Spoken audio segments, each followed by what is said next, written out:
Planeta Tierra. Cientos de millones de años en el futuro.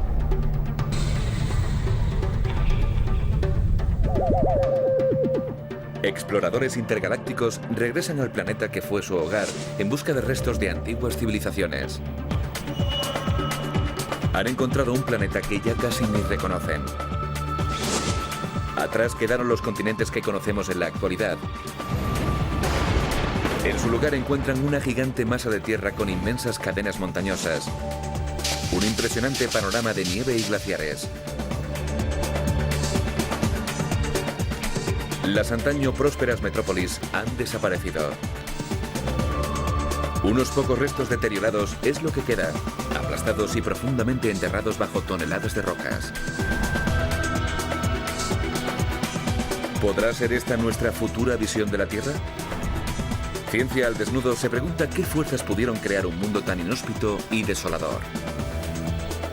Investigaremos cómo la descomunal fuerza de los continentes a la deriva configura y moldea nuestro planeta en un interminable ciclo de construcción y destrucción.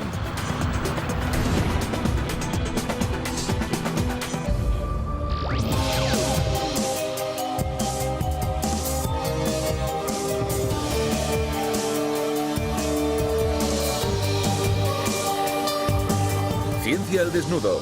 Choque de continentes. Nuestro planeta, la Tierra.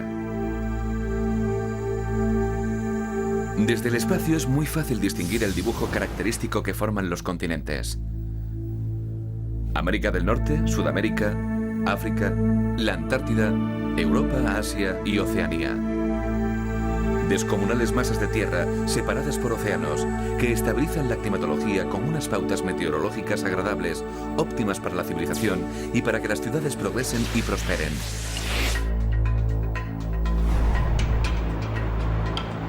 Ahora imaginen nuestro planeta arrasado por vientos huracanados, sujeto a temperaturas extremas, heladas de consideración, olas de calor y sequías. Un mundo en el que las ciudades fueran aplastadas y destruidas. Donde África sepultara toda Nueva York y Londres estuviera en el helado Polo Norte. El futuro geológico de Nueva York será más bien dramático. Norteamérica y Europa chocarán la una contra la otra. El mundo tal y como lo conocemos nos resultará irreconocible. Y no se trata de una descripción de la Tierra momentos después de un cataclismo de escala planetaria. Es como la naturaleza va a ir modelando nuestro planeta dentro de muchos millones de años. Esta increíble alteración es solo parte de un ciclo natural que lleva diseñando la Tierra desde los últimos 4.000 millones de años. Y seguirá siendo así hasta que finalmente el Sol destruya su superficie de una vez para siempre. Puede que en la actualidad los continentes nos parezcan sólidos, seguros y asentados para siempre en la misma posición. Pero no son ninguna de las tres cosas. Estas grandes masas de tierra están en continuo movimiento. Aceleremos los últimos miles de millones de años y podremos ver cómo los continentes navegan por el planeta. Poderosas fuerzas en el interior del planeta dividen los continentes y luego vuelven a unirlos en un ciclo constante de muerte y vuelta a la vida. Los océanos desaparecen, las montañas se hunden y vuelven a surgir. Las masas terrestres se van remodelando constantemente. La deriva de los continentes es la fuerza más poderosa del planeta. Cuando estudiamos la historia de la Tierra, vemos que está llena de cambios. El cambio forma parte de la naturaleza. Esta metamorfosis continúa en la actualidad y seguirá continuando en el futuro.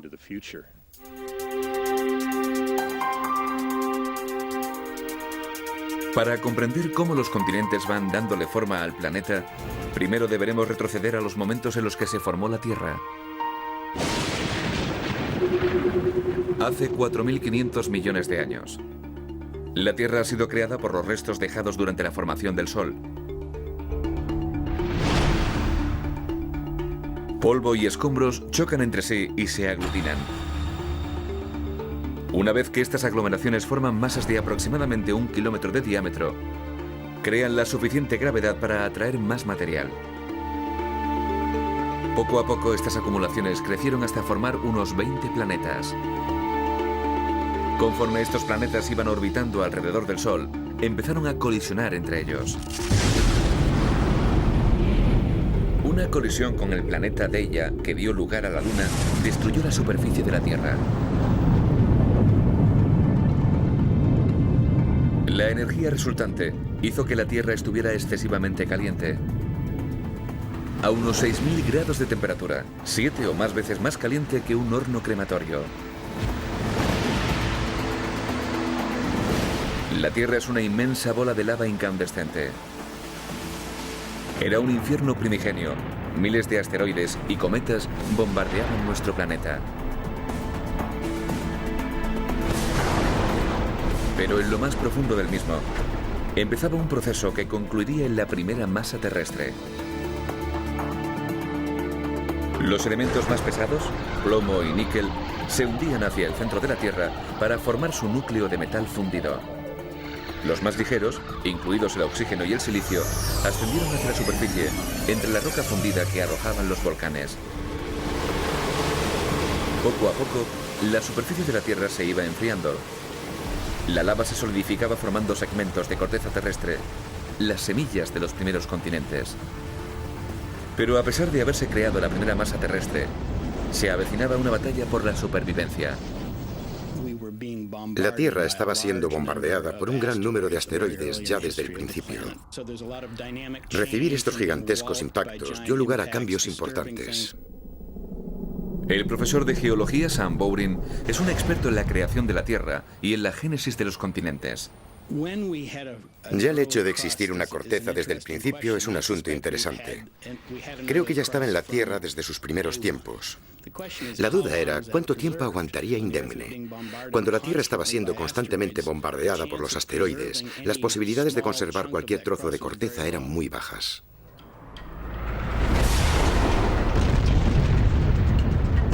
El bombardeo incesante iba destruyendo la nueva corteza del planeta, prácticamente según se iba formando. Esta renovación de su superficie siguió produciéndose durante millones de años. Mientras el flujo de asteroides empezaba a menguar y la Tierra se solidificaba, esa corteza primigenia iba durando un poco más. Finalmente, el aluvión de impactos de asteroides fue disminuyendo. La superficie de la Tierra seguía enfriándose. Pero a nuestro planeta le faltaba un ingrediente esencial: los océanos. Si la Tierra contenía agua o no ha sido un tema controvertido durante años. Creo que la mayoría de la comunidad científica opina que muchos de los meteoritos que caían llevaban consigo agua en abundancia. El agua acarreada por meteoritos y asteroides pudo haber formado los océanos que rodean los continentes. La Tierra hace 4.400 millones de años. Nuestro planeta tiene ahora 150 millones de años. Se han formado las primeras e incipientes masas terrestres. No se parecen a las 7 fáciles de reconocer que forman los actuales continentes. Son como pequeñas balsas de roca flotando en el manto terrestre. Pero entonces apareció un tipo de roca en la superficie de la Tierra que formó la base de los futuros continentes. Una roca lo suficientemente ligera para no hundirse en las entrañas de la Tierra: el granito. En Sudáfrica, en la región de Cap Baal, al suroeste de Johannesburgo, los geólogos examinan granito primitivo que ha sobrevivido a los estragos del tiempo. Estos son los antiquísimos vestigios de lo que algunos consideran ser el primer continente como tal. Estamos buscando los restos, los vestigios de la primera masa continental. Este es uno de los más antiguos y es el núcleo continental mejor conservado del planeta. El geólogo Alex Kisters estudia cómo el granito formó los primeros continentes. Las rocas aquí son muy importantes debido a que están extraordinariamente bien conservadas. Mucho mejor que en cualquier parte de la Tierra, si estudiamos los procesos que tuvieron que ver con la formación de estas rocas de la corteza. Kisters está recogiendo muestras para datar la edad del granito. Estamos barrenando hasta el corazón de la roca, sacamos la muestra y la enviamos para que la analicen luego en el laboratorio.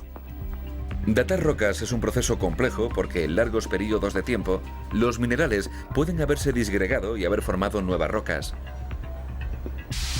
Los científicos buscan un componente rocoso que es lo suficientemente resistente para soportar los rigores del tiempo. Su nombre es circonio, un cristal que se forma cuando la roca interior fundida se solidifica. Incluso si la roca es destruida, el circonio tiene la capacidad de sobrevivir. El circonio es un mineral increíblemente pesado por uranio y eso es producida por la naturaleza. Para ilustrar este proceso, imaginen que este reloj de arena representa un cristal de circonio recién creado. La arena de arriba representa el uranio y la de abajo representa el plomo. Con el transcurso de millones de años, el uranio se transforma en plomo. Midiendo las proporciones relativas de arena en la parte superior e inferior del reloj, sabremos cuánto tiempo ha pasado. La imparable transformación del uranio en plomo nos proporciona un reloj natural. Gracias a esta técnica, los geólogos han datado este granito de 3.500 años de antigüedad. Esto lo convierte en una de las rocas más antiguas del planeta. Estas rocas forman la mayor parte de lo que es conocido como el cratón de Cabval.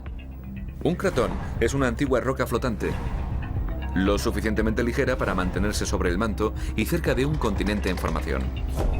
Cratones antiquísimos han sido también encontrados en pleno corazón de Australia y en América del Norte. Este cratón de Cabval, en Sudáfrica, abarca más de 1 millón de kilómetros cuadrados, el doble de la superficie de España. Sin el granito ni el cratón, la moderna capa continental no existiría. El granito se forma cuando los minerales de la corteza se funden. Luego reaccionan con el agua, se enfrían y se cristalizan.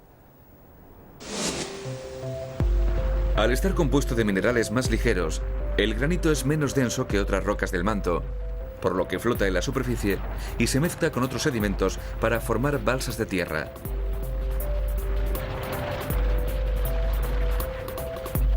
El cratón de Cabval no está compuesto únicamente de granito. Las rocas más antiguas de aquí es esta lava de almohada, a la vista a lo largo del río Komati. Se formaron hace 3.500 millones de años, cuando la lava emergió de un volcán submarino.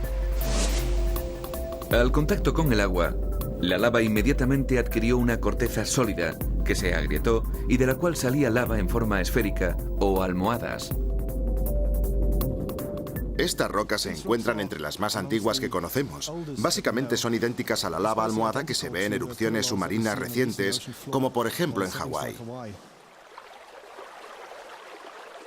La lava almohada de Komati se originó en el lecho marino, pero fue emergiendo del mar hasta formar parte del continente. ¿Pero de dónde procedía el granito? Para crearlo, era precisa la mezcla necesaria de minerales. Una nueva teoría sugiere que los mismos seres vivos pudieron añadir los ingredientes que faltaban. Puede parecer una idea descabellada, pero hay pruebas de que algunos de los organismos que realizaban la fotosíntesis aparecieron al mismo tiempo que los continentes empezaron a formarse, hace 3.800 millones de años.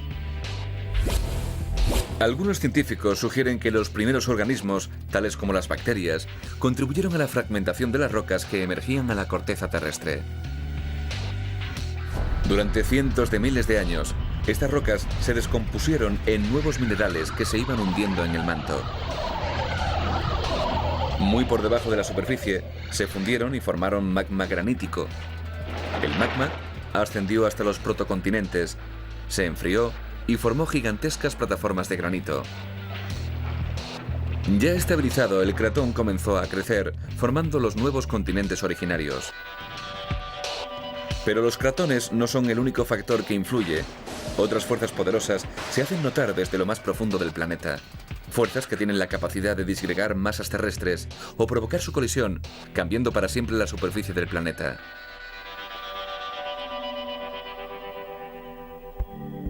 $4.500 millones de años atrás. La formación de la Tierra. Durante un gran periodo, estuvo bombardeada por asteroides y meteoritos. Poco a poco, el planeta incandescente se fue enfriando y se formaron pequeñas masas terrestres alrededor de cratones de roca granítica. Fuerzas descomunales desde las profundidades del planeta separaban y hacían colisionar a estos pequeños protocontinentes que iban creciendo hasta formar las grandes masas terrestres existentes en la actualidad. La superficie de la Tierra, la corteza, está formada por una especie de puzzle de piezas gigantes llamada placas tectónicas. Las placas individuales se asientan en el manto, la capa entre la corteza y el núcleo terrestres. Aunque el manto está compuesto de rocas, el calor y la presión interior implican que es lo suficientemente flexible para permitir a las placas superiores desplazarse varios centímetros cada año. La teoría de la deriva de los continentes fue probada por vez primera en 1912, gracias al científico alemán Alfred Wegener. Se percató de que se habían descubierto los mismos fósiles en dos continentes bien distantes entre sí. El paleontólogo y profesor Mark McMenamin del Mount Holyoke College de Massachusetts es un experto en localizaciones de fósiles. Wegener afirmaba que un organismo de agua dulce no pudo atravesar un océano salino.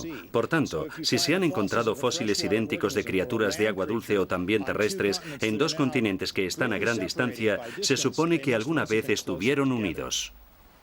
Identificando fósiles de diferentes lugares, los científicos pueden trazar un mapa de los continentes que estuvieron unidos en el pasado. La distribución de los fósiles nos dirá dónde fueron depositados y cómo los continentes se fueron yuxtaponiendo. Los fósiles idénticos, existentes en partes muy dispersas del mundo, explican que los continentes se han desplazado. Cuando propuso por vez primera su teoría de la deriva continental, Wegener fue objeto de burla. La idea de que los continentes podían moverse era considerada ridícula. El problema era que no sabían que los continentes se desplazaban.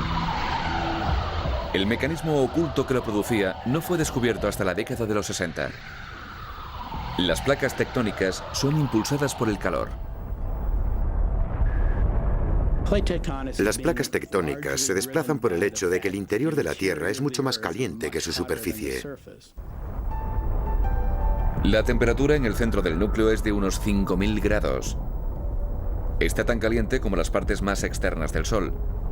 Gran parte del calor es consecuencia de las colisiones y del bombardeo masivo que hubo en la Tierra durante sus primeros pasos.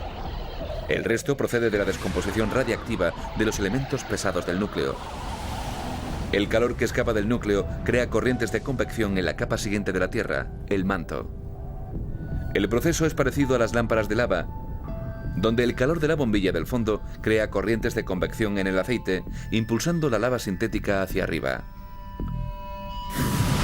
El calor funde parte del manto y manda torrentes de magma, de roca fundida, hacia la superficie.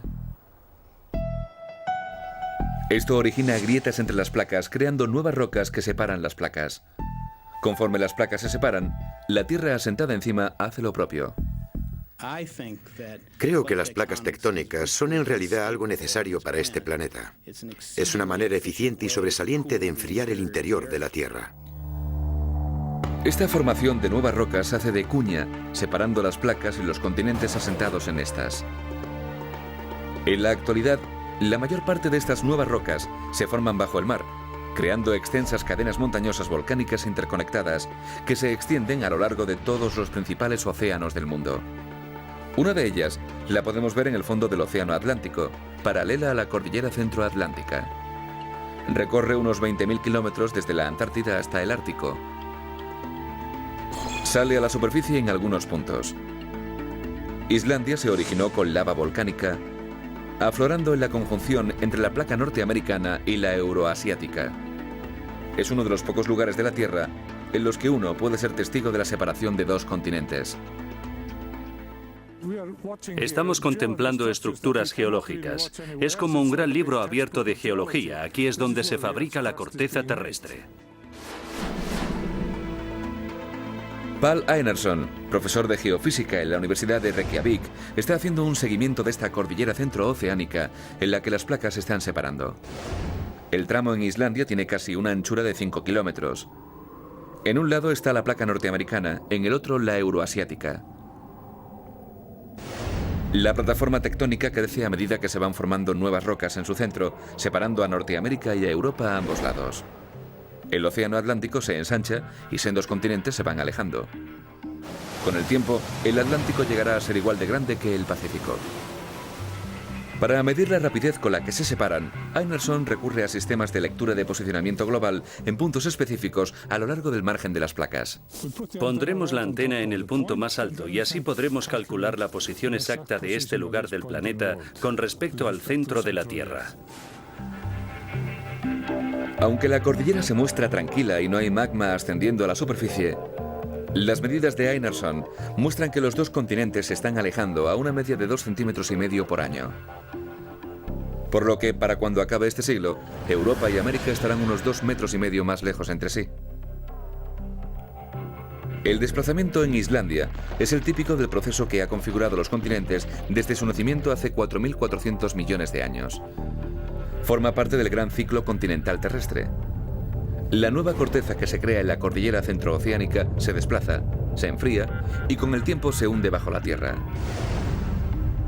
Cuando se formaron los primeros protocontinentes, existían varias placas tectónicas interconectadas chocando constantemente y con violencia las unas contra otras, haciendo aflorar nuevos materiales a la Tierra. En la actualidad, la Tierra tiene más de una docena de placas tectónicas, algunas colisionando entre sí y otras separándose. Tiene la suficiente fuerza para desplazar un continente del tamaño de América del Norte unos 5.000 kilómetros a lo largo de 200 millones de años, es decir, 24 kilómetros cada millón de años. La Tierra hace 3.400 millones de años. Las placas tectónicas empujan a los continentes hasta agruparlos. Se juntan hasta formar extensiones terrestres mucho mayores. Los científicos debaten si los cratones combinados con otros cratones formaron un supercontinente, una colosal y continua extensión de tierra. Se llamaba Valvara. Los científicos no saben con certeza su tamaño o forma original. Se basan en los pocos restos que quedan en el cratón de Sudáfrica.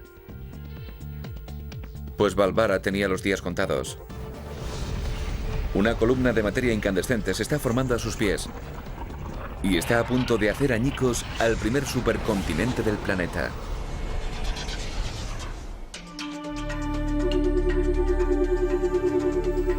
Hace 2.700 millones de años, Valvara, la primera gran masa continental del globo, sigue preponderando sobre el planeta. Sin embargo, las placas tectónicas, impulsadas desde el núcleo del planeta, están a punto de producir su escisión. La roca es un buen aislante. Cuando un continente ocupa una gran extensión, la roca atrapa el calor que hay debajo. A medida que aumenta el calor, una columna de magma a gran temperatura empieza a acumularse bajo la gran masa continental. La temperatura continúa ascendiendo y lo mismo ocurre con la presión en el manto. Finalmente, la corteza ya no puede soportar la presión y la lava incandescente se abre paso seccionando el terreno. Se puede ver actualmente este proceso en marcha en África. El calor del núcleo de la Tierra está dividiendo el continente. Una gran y profunda fisura recorre el Mar Muerto hasta Mozambique. Grietas gigantescas se están abriendo en tierra firme. Volcanes como el Kilimanjaro marcan los puntos donde en el pasado afloró roca fundida a la superficie. En cuestión de 10 millones de años, la mitad oriental del continente se habrá extendido. La lava incandescente atrapada bajo el gigantesco supercontinente de Valvara finalmente salió expelida a través de las rocas de la superficie. El continente se fragmentó en bloques más pequeños. Estos fragmentos de tierra vagaban por todo el planeta. Sin embargo, nadie sabe qué fue de ellos o qué aspecto tendría el planeta en aquel entonces. La Tierra estaba entrando en sus años oscuros. Tenía solo 2.500 millones de años de antigüedad. Tendrían que pasar unos 1.000 millones de años para que se formara otro supercontinente. Parece ser que la Tierra experimenta un ciclo infernal de destrucción y resurgimiento. La teoría de la deriva continental sugiere que la Tierra pasa por fases cíclicas de dispersión y posterior choque entre continentes. Los continentes parecen separarse entre sí y luego chocarán entre ellos en quizás un periodo de tiempo de cientos de millones de años o más. Cuando un gran continente se divide, los segmentos que se separan se van alejando unos de otros, empujados por la erupción de nuevos materiales en los bordes de las placas tectónicas. Debido a que el planeta tiene una superficie constante, la cantidad de tierra que se va creando es la misma que debe ser absorbida. Este proceso tiene lugar en las zonas de subducción, donde confluyen las placas tectónicas. En las zonas de subducción, la tierra se hunde en el manto, donde es fundida para formar nueva roca. Cuando una placa se zambulle bajo la corteza, da lugar al acercamiento de dos segmentos de tierra. Al colisionar, empieza la formación de un nuevo supercontinente. Estamos a 1100 millones de años atrás. Y se ha formado el siguiente supercontinente conocido. Su nombre es Rodinia y alberga casi toda la roca continental de la superficie del planeta. Aún nadie sabe con certeza cómo sería su aspecto, pero su parte central lo compone una masa de tierra que con el tiempo daría lugar a Norteamérica. 350 millones de años después, el ciclo de aniquilación y creación empieza de nuevo cuando el calor acumulado bajo la superficie de la Tierra convierte en pedazos a Rodinia. Cuando Rodinia se divide, forma varios continentes más pequeños que se irán separando durante millones de años, hasta juntarse de nuevo y formar Gondwana, un nuevo supercontinente en el hemisferio sur. Finalmente, y tras varios cientos de millones de años, Gondwana poco a poco empieza a dividirse. Las placas tectónicas vuelven a agrupar la Tierra para crear el último supercontinente del planeta. Es una descomunal masa de tierra conocida como Pangea, toda la Tierra en griego clásico. Todos los continentes que conocemos en la actualidad la conformaban. Los geólogos han sido capaces de trazar la posición relativa de los continentes porque hace 350 millones de años existían numerosas especies en la Tierra, cada cual viviendo en regiones distintas.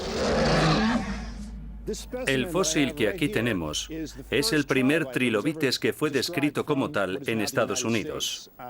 Es justamente el mismo tipo de trilobites que ha aparecido en el otro lado del Océano Atlántico, al norte de África. Por tanto, sabemos que los trilobites del Viejo y del Nuevo Mundo tuvieron que haber estado en espacios muy cercanos porque no difieren mucho entre sí.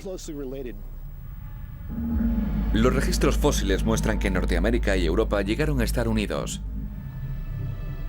La tierra sobre la cual se asienta Nueva York estuvo próxima a Marruecos. El Océano Atlántico entonces no existía. La costa este de Sudamérica reposaba sobre la costa occidental de África, mientras que Australia, India y la Antártida estaban unidas en la parte sudeste del continente negro. Hace 250 millones de años, el planeta sería un mundo con criaturas a cuatro patas, que fueron progresivamente migrando de una parte de esa masa continental a otra. La Pangea era una gigantesca masa de tierra interminable. No solo hizo al mundo parecer muy diferente, sino que también tuvo un efecto dramático en la climatología. Cuando gran parte de la Tierra está localizada lejos del mar, el clima del interior cambia radicalmente de una estación a otra. Se torna muy caluroso en verano y extremadamente frío en invierno.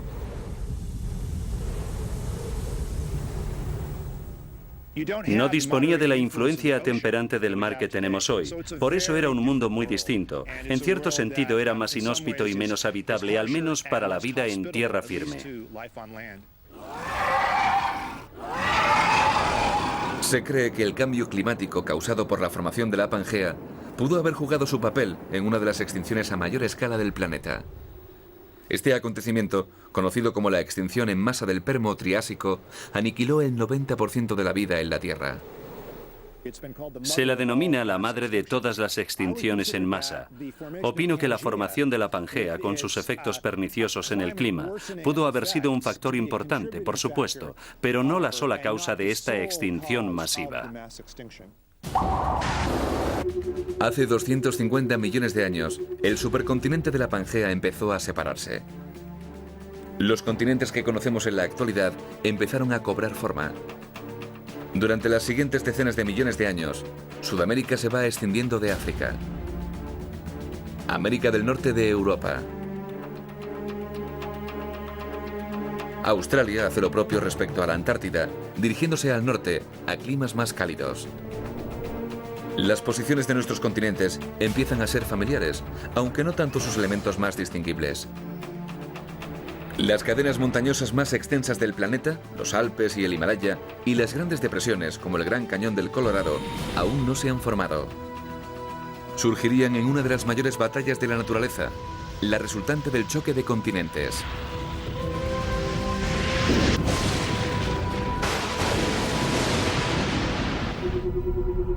La Tierra hace 100 millones de años. El mapa continental del mundo moderno poco a poco va siendo reconocible. Pero una batalla sigue teniendo lugar entre los continentes que cambiará la faz de la Tierra de una vez por todas y creará uno de los accidentes geológicos más extraordinarios de nuestro planeta. Conforme los continentes se desplazan gradualmente por la superficie del planeta, tierra y rocas son arrastradas hacia las zonas de subducción entre las placas tectónicas. Pero cuando los continentes colisionan en los bordes de las placas tectónicas, algunas veces se produce una lucha por la supremacía. Si ninguna de las placas cede y desciende para ser engullida por el manto, entonces ambos continentes poco a poco van chocando y deformándose mutuamente. Estos puntos dramáticos de colisiones continentales originan las montañas.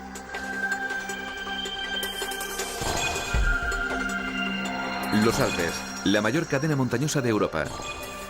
Con más altura que las montañas rocosas, los Alpes empiezan desde Francia en el oeste y pasando por Italia, Suiza y Austria, terminan en Eslovenia en el este.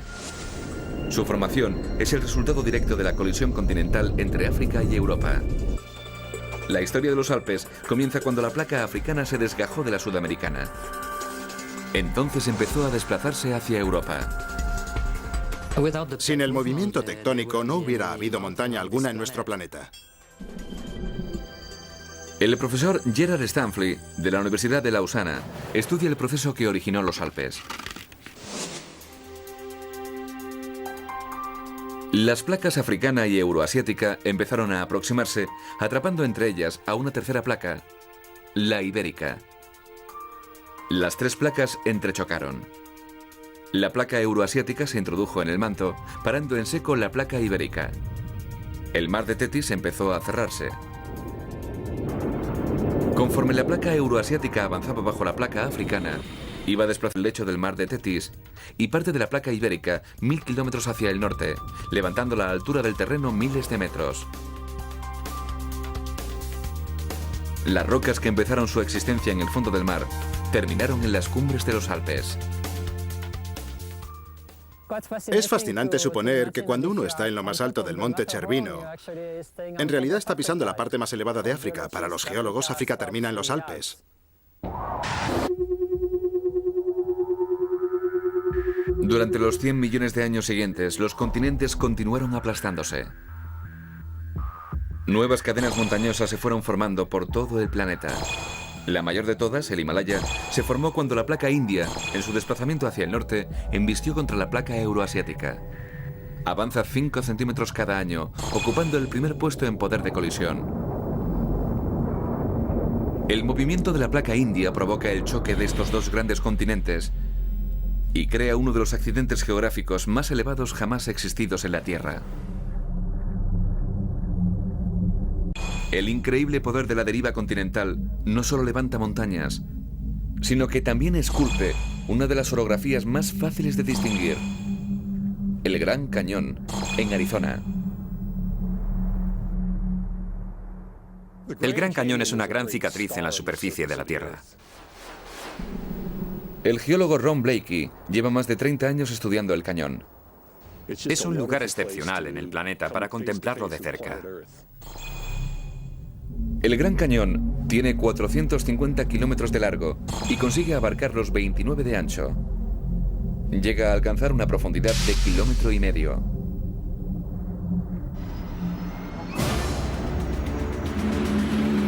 Esta garganta deja a la vista el interior del continente norteamericano. Es como ir pasando las páginas de un libro. Cada estrato nos cuenta algo del pasado.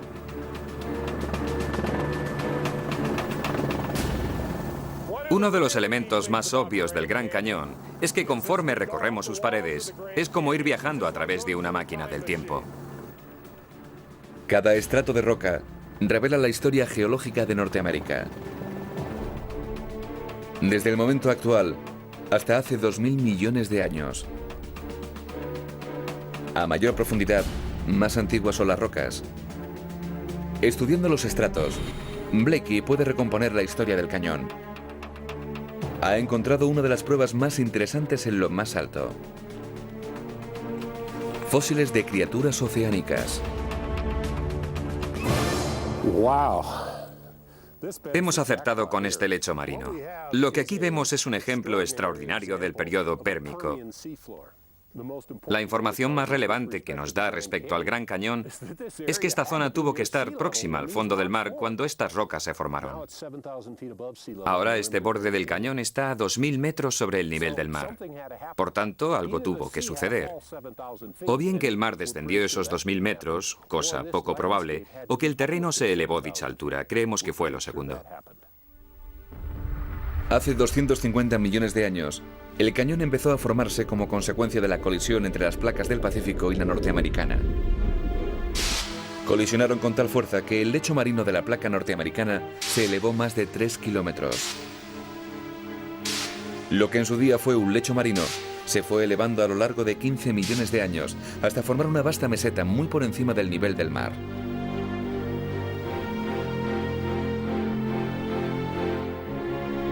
Así permaneció durante millones de años, mientras era transformada por la erosión del agua.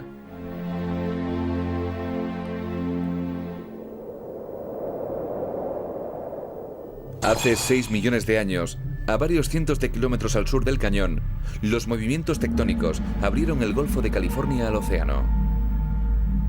Por primera vez, los pequeños riachuelos de las montañas rocosas podían desembocar en el mar.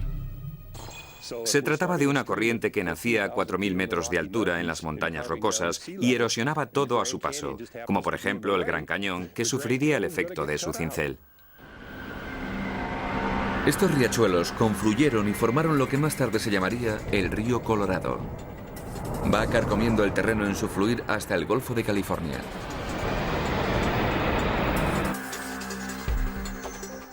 Fue un río el que esculpió el cañón. El agua iba erosionando las rocas, un estrato y otro, arrancando materiales del cañón y dejando el gran precipicio que hay aquí abajo. El Gran Cañón es un reflejo de la asombrosa fuerza de los continentes a la hora de modelar nuestro planeta. Continuemos con nuestro viaje que traza el nacimiento y la destrucción de los continentes. Situémonos 20 millones de años atrás.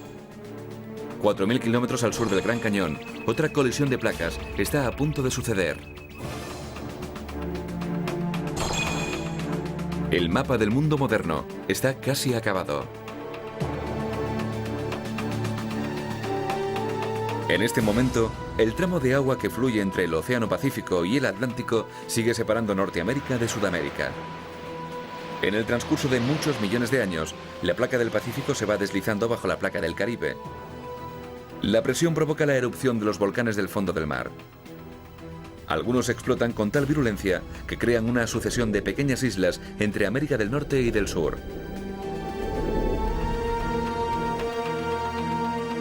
Durante los siguientes 17 millones de años, las corrientes oceánicas depositan sedimentos en los espacios existentes entre estas nuevas islas.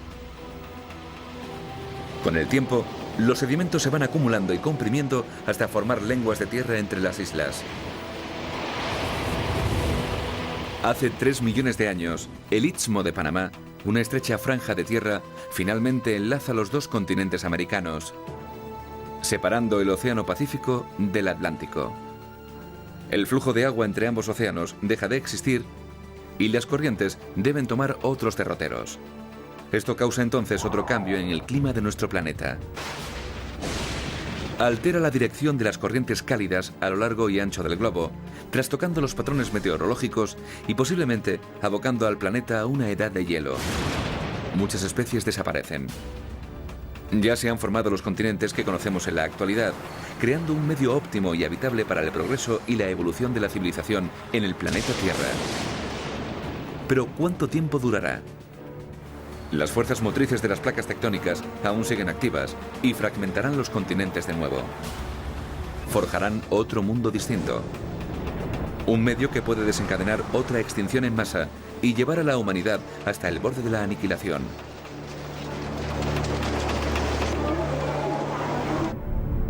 Una visión desde el espacio nos muestra a los continentes en su aspecto actual. 7 en total, algunos separados por fronteras políticas más que por delimitaciones geográficas. África y Eurasia forman un gran supercontinente que abarca el continente negro, el nuestro y Oriente. Se extiende desde la llanura siberiana rusa hasta el Cabo de Buena Esperanza en Sudáfrica. Un recorrido espectacular a través de 3 continentes que incluye diferencias climáticas importantes, paisajes contrastados y culturas diversas. Por contra, África y Eurasia no forman el único supercontinente del planeta. Debido a que el Istmo de Panamá une Norteamérica con Sudamérica, ambas también pueden ser consideradas como una inmensa masa terrestre. Y si el estrecho de Bering, que une Rusia con Alaska, se congela, es posible partir a pie desde el Cabo de Hornos en Sudamérica hasta el Cabo de Buena Esperanza en Sudáfrica. Un periplo de varios miles de kilómetros. Pero esto no será siempre posible. Fuerzas ingentes desde debajo de la superficie siguen desplazando con celeridad a los continentes a lo largo del globo. Un proceso que se originó desde su gestación hace 4.400 millones de años y que seguirá sin pausa en el futuro. Esto es un pequeño esbozo del ciclo global que la Tierra experimenta desde hace 4.500 millones de años y que seguirá ocurriendo en el futuro.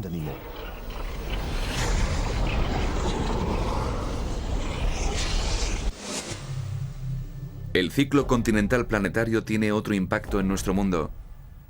Causa muchos desastres naturales. La tectónica de las placas crea puntos de presión que originan erupciones volcánicas. A medida que los continentes se separan, la inestabilidad entre los límites de las placas causa terremotos que siembran el caos en comunidades enteras. Este acaecido el 8 de octubre de 2005 en la región pakistaní de Cachemira se cobró unas 75.000 vidas y dejó a 3 millones de personas sin hogar. Y el efecto estruendoso de la subducción de las placas bajo la corteza origina unas olas devastadoras. El gran tsunami de Indonesia de 2004 es solo una demostración de la terrible fuerza que desencadena el corrimiento de las placas.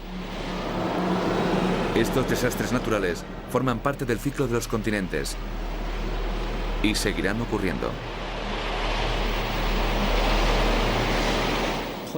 El movimiento tectónico es algo natural e inevitable. En California seguirá habiendo grandes terremotos que provocarán daños de consideración y muertes.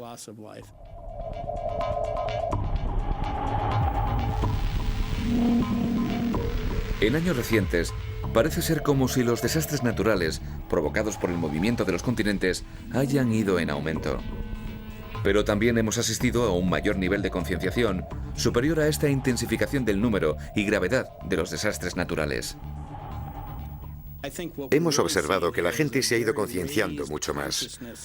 La posibilidad de comunicación instantánea ha dado mucha más publicidad a las erupciones volcánicas y a los seísmos. Somos simples testigos de un periodo brevísimo en la historia de la Tierra. Si hubiéramos podido registrar los terremotos y la actividad volcánica causada por los movimientos tectónicos a lo largo de millones de años, lo veríamos de modo bien distinto. Si se hace un seguimiento durante 10 años, es posible que se registren 10 seísmos importantes y durante los 10 siguientes puede que ninguno. Pero esto no aporta nada.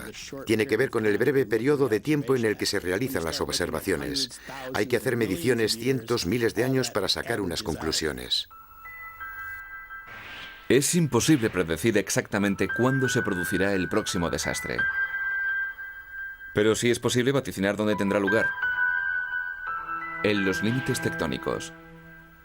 El mapa de la localización de terremotos y volcanes coincide con el de las fisuras entre placas tectónicas. Calculen hacia dónde se desplazarán estas placas en los próximos 10 millones de años. Y el futuro se tornará turbio para muchas de las ciudades del mundo.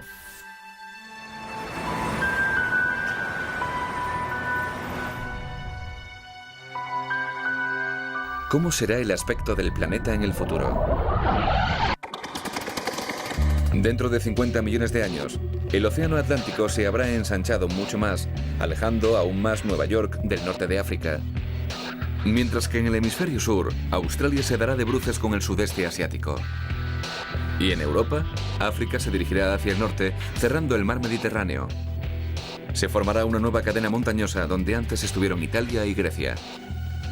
Conocidas como las montañas mediterráneas, serán tan altas como las del Himalaya y abarcarán España, Europa septentrional, todo Oriente Medio, hasta llegar a Asia. Dentro de 100 millones de años, el poder de los movimientos continentales volverá a la superficie de la Tierra irreconocible. El océano Atlántico seguirá expandiéndose, pero se habrá formado una zona de subducción a lo largo de su línea costera occidental. Las primeras señales se pueden ver hoy día en el Caribe, en la fosa de Puerto Rico. Esta fosa recorre de norte a sur la costa este de todo el continente americano. Esta amplia zona de subducción hará desaparecer al océano Atlántico, arrastrando a Europa y África hacia América.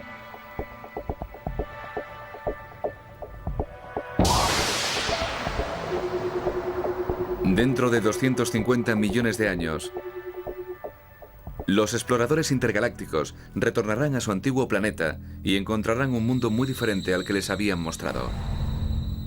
Ya no existirán los 7 continentes, sino una gigantesca masa que contendrá la mayor parte de la tierra del planeta. Posiblemente encuentre un mundo yermo y helado. Los exploradores buscarán los restos de nuestras actuales ciudades, pero cuando Europa y América colisionen, todas las ciudades a lo largo de la línea costera habrán sido paulatinamente destruidas. El futuro geológico de ciudades como Nueva York será más bien catastrófico. A largo plazo, Nueva York será un punto de colisión continental. América del Norte y Europa chocarán entre sí y harán surgir una cantidad determinada de rocas que se irán plegando en los lugares en los que coincidan ambos continentes. Nueva York y sus ciudades vecinas serán aplastadas y sepultadas bajo la superficie, dejando nada más que unos pocos restos. En el futuro, los geólogos serán capaces de encontrar restos de la ciudad de Nueva York enterrados entre las mismas rocas, desde edificios a botellas de plástico, automóviles viejos, etc.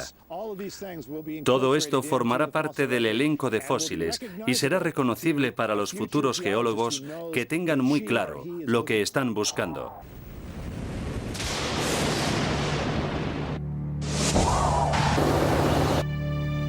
Debido a su similitud con anteriores supercontinentes, esta futura masa terrestre se llamará Pangea Última. Casi todos los segmentos terrestres de la Tierra se unirán. La Pangea Última seguramente soportará climas extremos, inviernos gélidos y estíos sofocantes. Esta meteorología letal podrá tener efectos devastadores en toda la vida de la Tierra. Las consecuencias sobre la raza humana provocan especulaciones interesantes. Es obvio que la disposición de los continentes con el tiempo afectará al clima de la Tierra y que a su vez tendrá repercusión en los organismos que bien sobrevivirán o se extinguirán. Puede ser uno de los factores en las futuras extinciones en masa. El mundo actual se encamina lentamente hacia su propia destrucción. Los procesos que modelan la superficie de la Tierra serán siempre los mismos. Tendremos movimientos sísmicos, erupciones volcánicas, tsunamis o huracanes, sin importar que el ser humano habite el planeta o no. La Tierra seguirá siempre aquí, supongo, y las placas tectónicas continuarán desplazándose dentro de cientos de millones de años. La cuestión es si los humanos seguirán aquí para contarlo o no. Pero incluso la Pangea Última puede que no sea el final de la historia. Las fuerzas que la crearon pueden disgregarla igualmente, empezando de nuevo el ciclo de destrucción y de vuelta a la vida. Pero para entonces, las consecuencias del choque de continentes pueden haber sido definitivas para nuestra especie. Con nuestras ciudades destruidas y un clima severo, puede que ya hayamos abandonado nuestro planeta para así buscar un lugar más seguro.